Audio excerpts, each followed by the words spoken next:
Sevgili izleyenlerimiz, yanımızda yine bir konuğumuz var. Efendim merhabalar, sizi tanıyabilir miyim? Mustafa Örs, Akyörder Yönetim Kurulu'ndayım. Aynı zamanda Gıncırak Dergisi editörlerindenim. Derginin içeriğinden bize bahsedebilir misiniz? İçerik olarak öncelikle şunu söyleyeyim. Yörük Türkmen Çocuk Dergisi olarak Türkiye'de ilk ve şimdilik tek. Biz ikinci, üçüncü devamını getirebilirsek getirmeyi düşünüyoruz. Kültürü çocuklara aktarmanın bir yolu olarak dergi yayınlamayı uygun gördük. Bizler kulaktan dolma bilgileri yazıya aktarmak istedik. Yazılı bir kaynağımız olsun istedik ve bu kaynağı da çocuklardan başlatmak istedik. O yüzden mayaladık Gıncırak'ı. Gıncırak Yörüklerin ilk oyuncağı. Ovaya indiklerinde ya da obayı kurduklarında ilk olarak gördükleri oyuncak çocukların Gıncırak. Biz de oradan hareketle Gıncırak dergimizi elimize aldık. Şimdilik birinci sayıyla sizlerleyiz. Devamını istiyoruz. Evet, bu Bekliyoruz. birinci sayının içinde neler var? Hemen buradan Şöyle hızlıca izleyicilerimize geçelim isterseniz. bahsedelim. İzleyicilerimize de bahsedelim. Yörüklerin kim olduğuna dair yazılar var. Tabii çocuk dilinde, çocukça yazılar. Gıncırak'ın aynı zamanda bir fen ilmiyle ilişkili olduğu, deneyimlerinden, atalarımızdan bunları öğrendiklerimiz var. Minik şefler için çomaç tarifimiz var. Yine Yörük yemeklerinden. Yörük yemekleri, yöresel hikayeler, masallar var. Ninelerimizden, dedelerimizden duyduklarımız. Doğru ve yanlış bilinenler var. Kendilerini tedavi eden yörüklerin özellikle doğada kullandığı şifalı bitkilere yer verdik. Boyama sayfamız var. Boyama sayfasında da kilimlerdeki desenlerin, motiflerin aynı zamanda anlamlarına da Gerçekten yer hemen verdik. şuradan ben göstermek istiyorum. Sevgili izleyiciler, belki birçoğumuz bilmiyoruz ama bakın su yolu hayat demekmiş.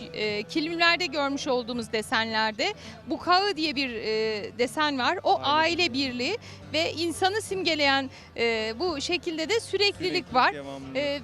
Birçoğumuz kilimlerde bu desenleri görüyoruz ama anlamlarını Evet, bilmiyorduk. anlamını Yani. bilmiyoruz. Müzik sayfamız var. Kabak kemane tanıtımı. Aynı zamanda yörüklerin çalgısı.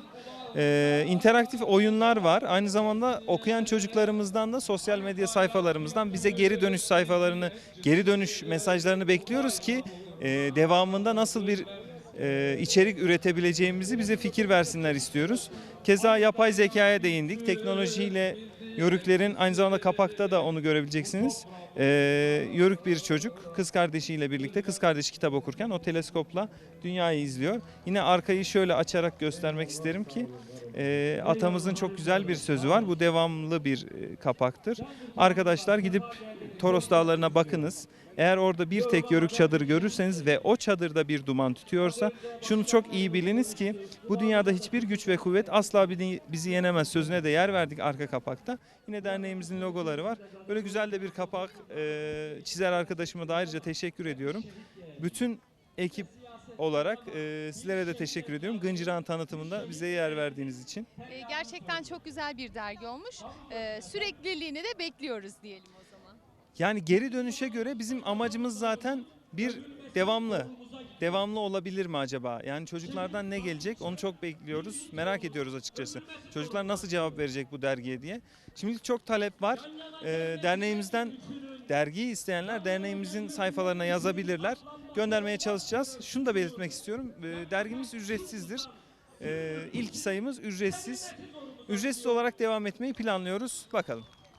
Evet, derneğin çıkarmış olduğu çok güzel bir dergi. Bunun tanıtımını kısaca bizler de yapmaya çalıştık. İnşallah devamlılığı da gelir. Akşehir Yörük Kültür ve Dayanışma Derneği'nin bu güzel çalışmasını sizler de internet sayfasına girerek yazışmalarla temin edebiliyorsunuz. Başarılar diliyorum, kolaylıklar diliyorum. Sevgili izleyenlerimiz, tabii ki alanda gezi ve röportajlarımıza devam ediyoruz. Ama şimdi de dilerseniz bir sahneye kulak verelim. Bakalım sahnede neler oluyor.